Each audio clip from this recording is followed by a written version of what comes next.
Hey, what's up you guys? It's Dorothy and welcome back to my channel.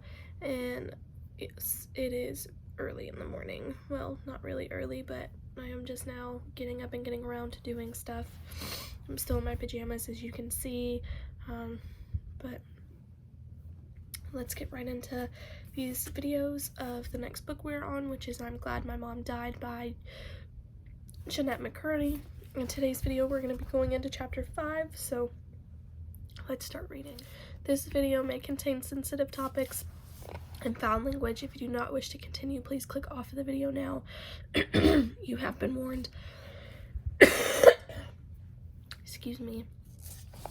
Chapter 5. We have to leave for church in 15 minutes, Mom shouts from the other room before I hear the distant smack of makeup brush being thrown against the mirror. She must have gotten her eyeliner crooked again. The church my family goes to is in Garden Grove, 6th Ward of the Church of Jesus Christ of Latter-day Saints. Grandma was baptized a Mormon when she was 8, and then Mom was baptized as Mormon when she was 8, just like I'm going to be baptized a Mormon when I'm 8, because that's when Joseph Smith said, "You become accountable for your sins. Before then, you can sin scot-free." Even though both Grandma and Mom were baptized, they didn't go to church. I think they wanted the perk of going to heaven without doing the legwork. But then right after Mom was diagnosed with cancer, we started attending church service. I just knew the Lord would help me get better if I was good and faithful servant, Mom explained to me. "Oh, so we started going to church when we wanted something from God?" I asked. "No." Even though Mom was laughing when she said it, she sounded kind of nervous, maybe even a little annoyed, and then she switched the subject to how handsome Tom Cruise looked in the new Mission Impossible 2 trailer. I've never again asked when or why we started going to church. I don't even know the specifics of why we go to church to know that I love it. I love the smell of the chapel, pine-scented tile cleaner, and a whiff of burlap. I love my primary classes and all the songs about faith in Jesus, like I Hope They Call Me on a Mission and Book of Mormon stories, and my personal favorite, Popcorn Popping, which, come to think of it, I'm not sure has anything to do with faith or Jesus. It's about popcorn popping on an apricot tree. But more than anything, I love the Escape. Church is a beautiful, peaceful 3-hour weekly reprieve from the place I hate most, home. Home, like church in the Garden Grove, California, a town not so affectionately referred to by its inhabitants as Garbage Grove, because as Dustin puts it, before Mom always shuts him up, there's a lot of white trash here. We get a good deal on renting the house since Dad's parents own it, but apparently not good enough since Mom's always complaining about it. We shouldn't have to pay anything at all. That's what family's for. She'll vent to me while doing dishes or filing her nails if they don't leave the house to your father in the will, I swear. We're late on our rent just about every month. Mom's always crying about it, and the payments are often short. Mom's always crying about that too. Sometimes it's just not quite enough, even though Mom, Dad, Grandpa, and Grandma all chip in. Grandpa and Grandma moved in with us temporarily while Mom was battling cancer, but just wound up staying even after she went into remission because it worked out better for everyone. Mom calls it the curse of minimum wage. Grandpa works as a ticket tacker at Disneyland. Grandma works as a receptionist at a retirement home. Dad makes cardboard cutouts for Hollywood videos and works in the kitchen design department at Home Depot. And Mom went to beauty school, but says having babies sidetracked her career. Plus, the hair bleaching fumes are toxic, she says. So she picks up shifts at Target around the holidays, but says her main job is ensuring I make it in Hollywood. Even though the rent payments are often short and almost always late, we've never been kicked out. And I feel like if anybody but Dad's parents owned the house, we probably would have been kicked out by now. Part of me fantasizes about that. If we got kicked out, that means we'd have to move somewhere else. And if we'd have to move somewhere else, that means we'd have to pack up the stuff we want to take with us into moving boxes. And if we have to pack stuff into moving boxes, that means we'd have to sort through all the stuff in the house and get rid of some of it. And that sounds wonderful. Our home hasn't always been like this. I've seen pictures from before I was born where it actually looked pretty normal, a humble house with a little clutter, nothing out of the ordinary. My brothers say it began when Mom got sick. That's when she started not being able to let go of things. That would mean it started when I was 2, since the problem has only gotten worse. Our garage is filled floor to ceiling with stuff. Stacks of plastic bins are filled with old papers and receipts and baby clothes and toys and tangled jewelry and journals and Christmas decorations and old candy bar wrappers and expired makeup and empty shampoo bottles and broken mug pieces in Ziploc bags. The garage has two entrances, the back door and the main garage door. It's nearly impossible to get through the garage if you enter by the back door because there's hardly enough space for a walking path. But even on the off chance that you are able to elbow your way through the path, you won't want to. We have a rat and a possum problem, so the only thing you'll see on your sliver of a path is dead rats and possums stuck in the traps Dad places every few weeks. The dead rats and possums stink since you can't really walk through the garage. Our second fridge is placed strategically at the front of the garage so that we can open the main garage door and access it easily. Easily is an overstatement. Our garage door is manual, one on the block, and so heavy that it broke its own hinges. The door used to make a loud clicking sound once Dad or Marcus, the only two in the household strong enough to lift it, heaved it up high enough, and once the clicking sound happened, the garage door could stay up on its own. Well, not anymore. A few years back, after the garage door clicked, it came crashing right back down again, and it's never been able to support itself since. So now, going to the garage has become a two-person job. Whoever opens the heavy garage door, typically Marcus, has to hold it up with their entire body to avoid it slamming down on top of them, while the other person, typically me, retrieves whatever needs to be retrieved from the garage. The time when Marcus and I were asked to retrieve something from the garage are scary.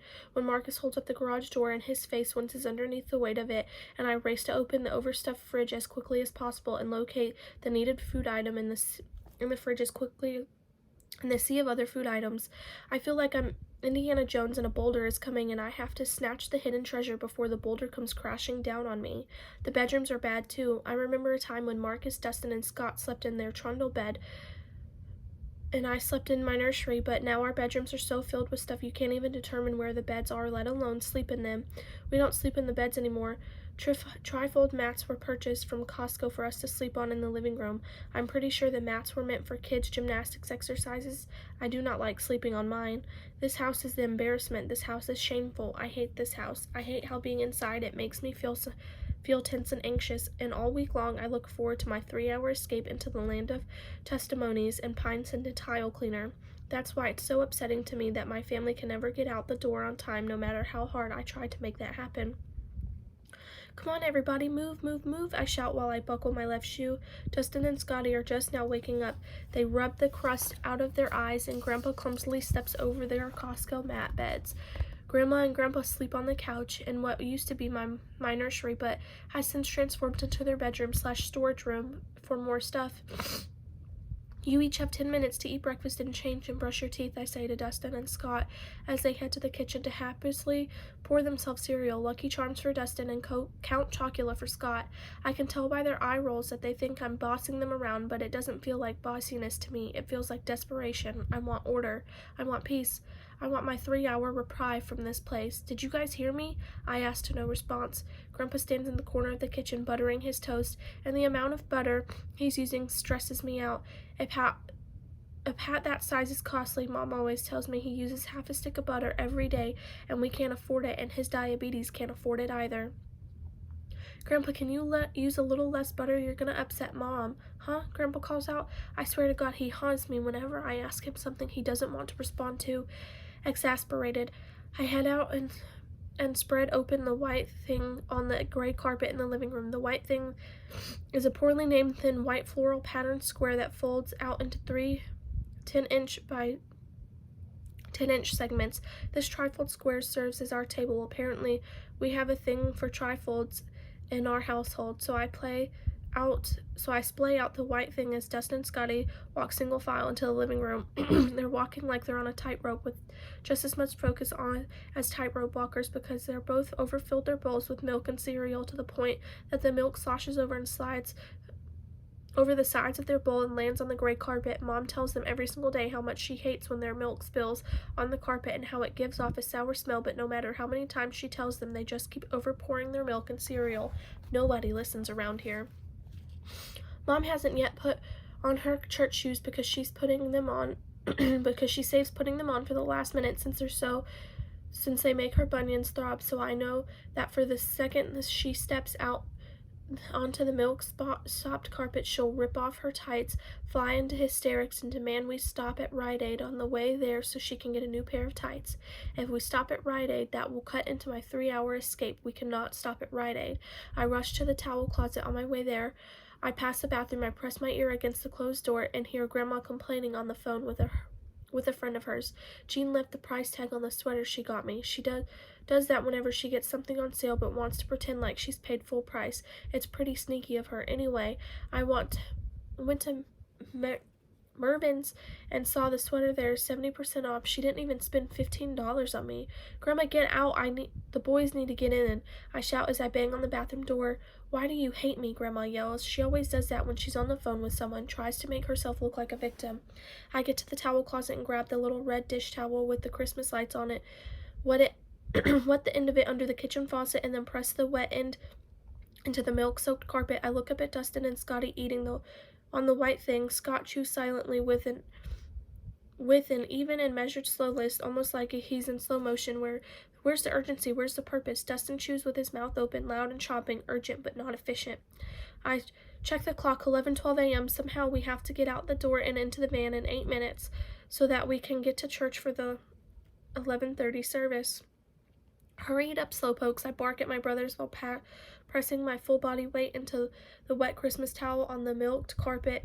Shut up, poop smear. Scotty snaps back at me. Grandpa steps over. The breadcrumbs spill out of his paper towel wrapped toast. Grandma crosses it from the other end of the room, wrapped in a towel shabby enough that you can see through it. Disgusting. Her perm is clipped into place with a makeshift head wrapped, made of toilet paper with hair clips. You happy little girl? I'm out of the bathroom now, she says as she heads to the kitchen. I ignore Grandma and tell my brothers that the bathroom is free so they can go brush their teeth while I put their cereal bowls in the sink. Though an act of God, we may just make it to church on time. I'm elated. I lift the wet Christmas towel from the milk spot. I head to the kitchen to reread it for round 2. When Mom crosses through and heads for the living room, anxiety fills my body. I'm just about to warn Mom, but this time she's out of the kitchen. I know it's too late. What is this? Mom asks, a tone that makes me know she knows exactly what it is. She stepped in. I tell Mom I already started to clean it up, so the wetness is mostly just water, but it doesn't matter. Her mood has already switched. She's already ripping off her tights and calling for Dad, saying we're going to need to stop at Rite Aid so she can get a new pair. I wonder if there's something different I could have done to get us out of the door faster. I wonder if there's something I could do in the future. We all pile into the van and head to Rite Aid. Maybe we'll make it to church on time for the popcorn popping. That is the end of chapter 5. I will see you guys in the next video. Bye.